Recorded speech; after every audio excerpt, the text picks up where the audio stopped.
Here I am with Tom from Trailblaze Nutrition. It's always good to catch up with Hello, Tom. Richard. Thanks for joining us, Tom.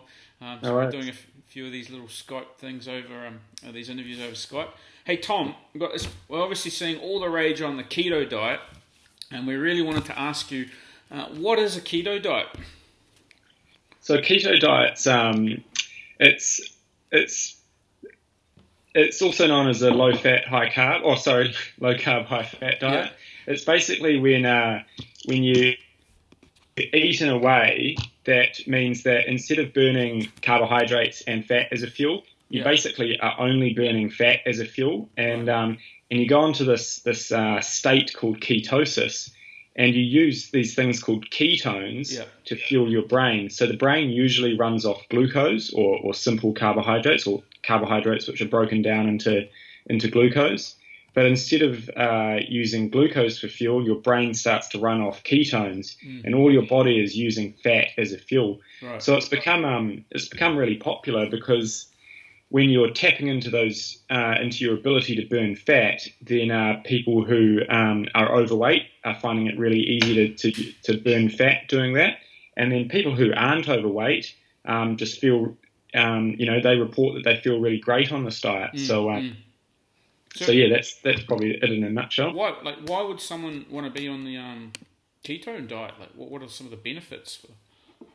So basically, the benefits are that you're burning fat as a fuel. So people can use that for different reasons. So people with diabetes, Yep.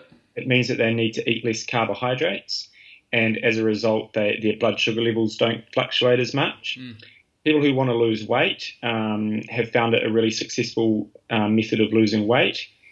And then people who are running or sports people, particularly endurance yep. athletes, find that when they're tapping into their fuel stores, they don't need to rely so much on carbohydrate, Right. and they're able to potentially run or cycle or whatever for longer without needing to eat and drink all the carbs and things like that.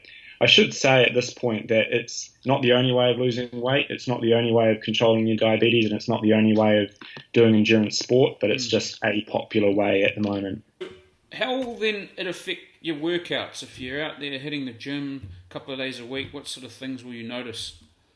So when you first go on the ketone diet, it does have an adaptation stage. So it might be 1 or 2 weeks where you feel pretty rubbish. They call that the keto flu, Right. and you're going to have low energy, and that's going to affect your entire life, not just your workouts and Yeah. things like that. But in the long term, the jury's still out. Certainly in endurance exercise, it probably has the least impact in terms of negative impact and possibly positive impacts, especially for recreational athletes.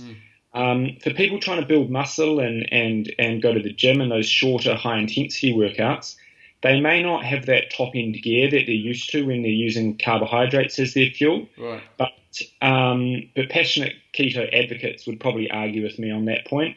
But the science is definitely mixed in that regard. The theory is that they won't have that top end gear. Some studies show that, but anecdotally, keto advocates would say that they feel great and they're able to do everything that they could before anyway. Right. So if you are missing that top gear, is there anything you can kind of do to punch through that workout if you're feeling a bit flat?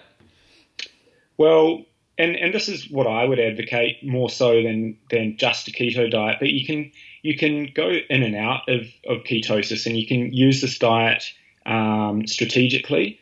So if you are going into a period of training where you really need to be, as you say, punching through, you might not be in ketosis at that stage, and you might be using carbohydrates as your fuel. But then at other stages of your training program, you could be in ketosis and getting some of those benefits. In terms of if you're on the ketone diet and you want to stay in that, then there's not so much, you're kind of limited by the fact that you're in ketosis, and you can't just grab a Mars bar and go harder, because that's going to ruin the whole ketosis thing. So yeah. Right. Right. I mean, are there any negatives to being on a keto diet? Well, you can't eat honey, and if you ask me, that's a pretty big negative. Basically, I mean, in terms of your day to day, you're restricted in terms of the foods that you can eat. Right. You can't eat carbohydrates. The amount of carbohydrates that you eat is very, very minimal to be in ketosis. You're looking at 20 to 50 grams a day for most people, and so that takes out your breakfast cereals.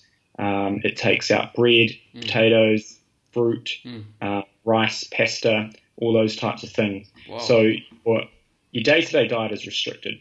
There's absolutely no doubt about that. Jeez. Some people don't mind that. Some people are more than happy to give that up and enjoy the other parts of their diet, like all the vegetables which they encourage, all the protein and all the healthy fats and things like that. So that's very much a personal thing.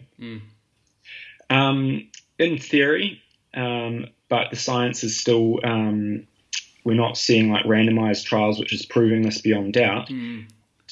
Because you've got a very high fat intake, in theory, your saturated fat intake may be higher, and that has been linked to heart disease. But then keto advocates would point to the drastic weight loss that people have, the way that they feel, and all the extra vegetables that they're getting, all the healthy fats that they're getting, and they would argue that any impact on the saturated fat is negligible compared to all the other positives that they're getting. So the verdict's out, but the verdict is in that there's no way you can be on a ketone diet if you're eating carbohydrates. So it's very restrictive in that respect. Right. So you've obviously, let's say someone's decided to do their first half marathon. The beginner half marathon? Should they even be on a keto diet? Look, it's completely up to them. Me personally, in my practice, I wouldn't say you should be on a ketone. You shouldn't be on a ketosis diet.